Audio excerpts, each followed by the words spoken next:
Hey everyone, let's jump right into this explainer. If you're looking to absolutely crush your upcoming English exam on Nick Hornby's About a Boy, you are in the right place. We're going beyond basic plot summaries today to really unpack the deeper literary meaning of this critically acclaimed novel. We're going to dig into the text, analyze what's actually driving these characters, and figure out exactly what makes this story tick. To snag those top marks, we need to examine exactly how Hornby crafts this dynamic between a hyper-cynical adult and a deeply vulnerable child. You see, it's not just a funny book. It's a meticulously structured narrative about how people survive the cultural landscape of the late 1990s and, well, how they survive each other. Think of this explainer as your ultimate essay blueprint. We'll be moving through 5 specific analytical themes: character foils and arcs, the human pyramid symbolism, analyzing depression and isolation, Hornby's tone and narrative choices, and finally, the final trade-off. To kick things off, we absolutely have to look at Will and Marcus through the lens of a crucial literary device, the foil. So, what is a foil? It's basically a character who contrasts with another to highlight particular qualities about them. You really need to nail this dynamic down because Will and Marcus's parallel journeys and how they bounce off one another are literally the engine driving the entire book. Which brings us perfectly to our first section, character foils and arcs, Will versus Marcus. Let's see how this builds our understanding of the text.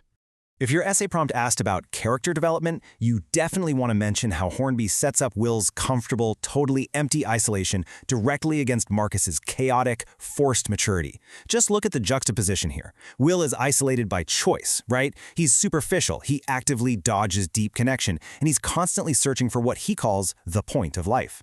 Marcus, on the flip side, is thrust into this really messy life. He's carrying this massive burden of his mother's severe depression, yet he stays vulnerable. He's actively seeking connection, even if it happens to be with an emotionally stunted adult like Will. Now, look at this incredible quote from Rachel directed at Will. It perfectly captures his central internal conflict. She tells him, "There's nothing between you and despair." Wow. Will has essentially built a life entirely devoid of meaning or emotional risk just to protect himself. He thinks he's so tough, but Rachel hits the nail on the head. He only survives because he has completely insulated himself from anything that actually matters. Now, moving on to our second section, the human pyramid and structural support. Later in the novel, Marcus tells his dad, "You can't stand on top of your mom and dad if they're going to mess around and wander off and get depressed. I can find people." This realization about these quote-unquote acrobatic displays is the absolute thesis of Marcus's character arc. It's his big light bulb moment about the necessity of distributing emotional weight so you can actually survive trauma. So, what does this all mean for your exam? Well, the pyramid metaphor firmly rejects this idea of totally relying on a traditional two-parent family structure, which, let's face it, has completely failed Marcus. Instead, it represents the creation of what he calls little patterns of people for support. It illustrates Marcus's active survival strategy against Fiona's illness, and crucially, it acts as the thematic exact opposite to Will's total isolation. You can literally use these exact points as body paragraphs in your essay to show how Marcus actively builds a community, dragging Will kicking and screaming into his support pyramid. So, how do these character networks actually interact with the novel's darker themes? Let's dive into Section 3, Analyzing Depression and Isolation, and Processing Pain. Hornby treats the subject matter with respect for sure, but he doesn't shy away from the harsh reality of Fiona's suicidal depression. Notice this critical praise from the Irish Times, noting that the book operates in the awful, hilarious, embarrassing places where children and adults meet.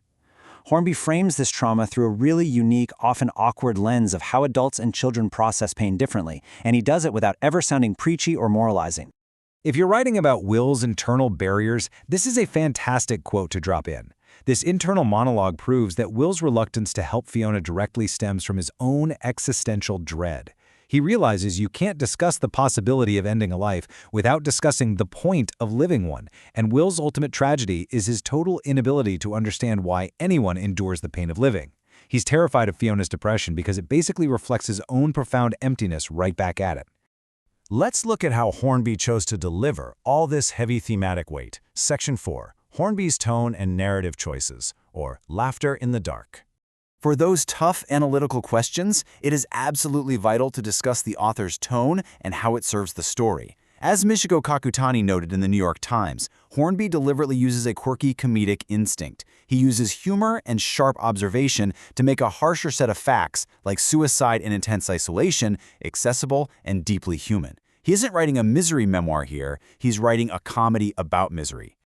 This thematic juxtaposition is honestly Hornby's defining narrative choice. On one hand, we've got a humorous, sharply observant, witty narrative voice capturing embarrassing cultural truths. On the other hand, we have incredibly tragic subject matter: suicidal depression, brutal school bullying, and fractured family units. What the Times called laughter in the dark forces us, as readers, to chuckle while confronting utter despair. It's a masterful balancing act, and it's what makes the characters feel so incredibly real to us. As we near the end of our explainer, we have to look at the exact cost of the resolution.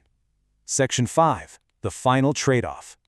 The ending of this book isn't just a neat, simple, happy Hollywood resolution. Hornby outlines a really deliberate, slightly painful trade-off where survival actually requires sacrificing a piece of who you were. Look at the steps on screen. Will loses his cool, protective shell and emotional distance, but he gains vulnerability and a real relationship. Fiona loses a dependent chunk of Marcus, but she gains the stability to stay out of the hospital. And Marcus? Well, Marcus loses his unique, quote-unquote, weird true self, but he gains a protective skin and the ability to blend in socially. Pay close attention to the exact textual evidence Hornby uses to describe Marcus's ultimate integration into society. He writes that Marcus had flattened out and become as robust and as unremarkable as every other 12-year-old kid. Just think about those words for a second: flattened out and unremarkable. Those are fascinating, almost melancholic word choices, right? To survive the intense bullying and to cope with his mom's illness, Marcus literally had to shed the very things that made him unique.